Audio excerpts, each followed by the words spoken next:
What's up, ladies and gentlemen? It is TheFlyYoungGentleman here, bringing you another Call of Duty Advanced Warfare video amongst all these Destiny videos. I know there's a lot of Destiny, but there's a lot to talk about for Destiny right now. But today, we're going to be doing kind of a review / my opinions on the AE4 Widowmaker. And before we get into this, I want to just really quickly say sorry for no videos lately. I've been working on intros and outros and doing all sorts of other cool stuff to try and better the content here on this channel because I'm always trying to improve. So, onto the AE4. Let's start with some pointers and how I feel you need to play when you use this weapon, right? You might be asking because a lot of weapons require you to have a certain play style, you know, whether that be a rusher for submachine guns or, you know, kind of a held back kind of rusher, like slowly moving into things with an assault rifle, and then, you know, to a very, very back of the map kind of guy with a Morris, right? And this gun is very strange. The way it works and the way you need to play with it is very, very niche. The reason I say that is purely because you need to play not only conservative, but ultra conservative. You need to be in one spot. You need to be with the utmost supremo aim. You need to have very good aim. And you also need to be able to conserve the heat that this gun produces, kind of like the EM1, very efficiently. And there's many things you need to be doing right at once for this gun to go well for you. Now, the gameplay I'm posting here is not the greatest gameplay at all. And I actually had a gameplay where I did magnificent. Like, most of the gameplays on my channel are pretty solid, but I had one where I've done one of my best with this weapon. But the reason I didn't post it along with this is because it does not show off how the gun actually works. It was because I was going against a bunch of shitty players, and I got lucky. I was rushing them, hip firing, and doing all sorts of things that are seemingly and otherwise impossible to use this weapon for. Now, back to the kind of the niche of this weapon, you need to be very, very conservative. Now, that's why this gun is not a good CQB weapon.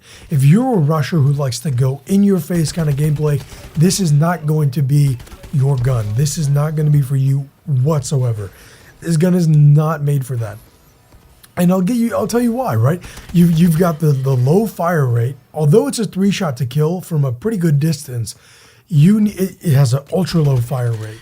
The hip fire is so-so, but with the low fire rate, really kind of leads into a shitty hip fire.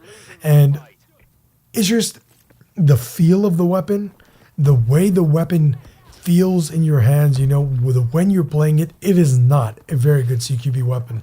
The last pointer is more of an opinion, but the other two are pretty much fact. This is not a good weapon for CQB at all. It's just not. But it does not mean it's a bad weapon.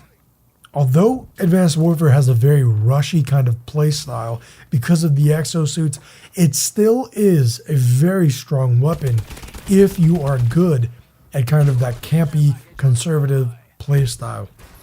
If you're not good at that, you don't find like that's what you want to be doing, this gun is not for you. Let's talk a little bit about the ridiculousness of this weapon in terms of trying to get one of the attachments that's necessary.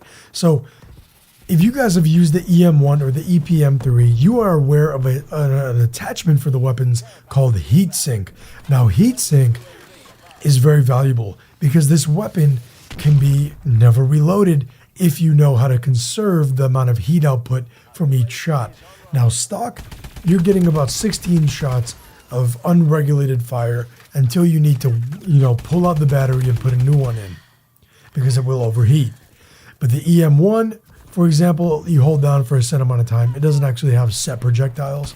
Although it's coded like it doesn't actually. Now, with the heatsink, I believe it upgrades to 25 shots continuously and unregulated, which is a big step up. Now, the problem with it is you need to get 20 hipfire kills with the AE4 to get the attachment heatsink. Now, that would be okay, but this gun, as I previously mentioned, has one of the most mediocre hipfires in the entire game. It's quite bad. Now, that being said, it's not impossible. And there's also a way to do it very easily. If you play hardcore, this gun will be your gun. This gun in hardcore is ridiculous. I will be probably doing a video explaining hardcore and my thoughts on it, and you might be even seeing a gameplay with this gun because it is a god in multiplayer when it comes to hardcore. You're going to be one-shotting. I've literally gotten one-shot headshots with this weapon. Now, they might have been injured before, maybe not. But it's like, most I'll get is a two-shot. I'll go 1-2, boom, they're dead. 1-2, boom, they're dead. It's very, very, very good. And I highly recommend it for hardcore players. That being said, hipfire kills will be a lot easier to get when you're moving in to hardcore. Getting those hipfires will be a lot easier because it doesn't take very many shots to kill. Even in regular, it's only a 3-shot to kill, but the low fire rate is what drags it down. Now, if you want to be using this at a medium conservative playstyle, like not, in one spot, do not use the Widowmaker variant. Use the regular variant because the Widowmaker makes it even slower of a rate of fire. And that's why what you're going to want to do is you're going to want to use the regular variant if you are not the most competent camper. So, those are kind of my thoughts. Now, how is the gun for me? What do I think of the gun? I like it. I like it a lot. I struggled with it at first, but I gave it a chance so I could do this kind of review. And I like it a lot, but it's not necessarily for me in this game. If you threw this gun in my hands in Black Ops 2, I would be using it every game. But now that you're throwing it into my hands in Advanced Warfare, I just can't use it. I play this game way too rushy. Because of the exo movement, you're always finding yourself, traversing across the map in a second, and 5 players are right in front of you. This gun is not for that. You need to be sitting back, you need to be conservative, and you need to be picking off people 1 to 2 at a time. This gun is not necessarily for me in this game, but it doesn't mean it's a bad gun. It's just not for my playstyle. And that's pretty much it. So remember to have class, get that ass. And make sure you check out my videos. I'm sorry, this is a little bit of a slow commentary. I didn't flow as well, and I'm getting back into it. I've been working on an outro and intro for quite some time now. That's why I haven't been posting.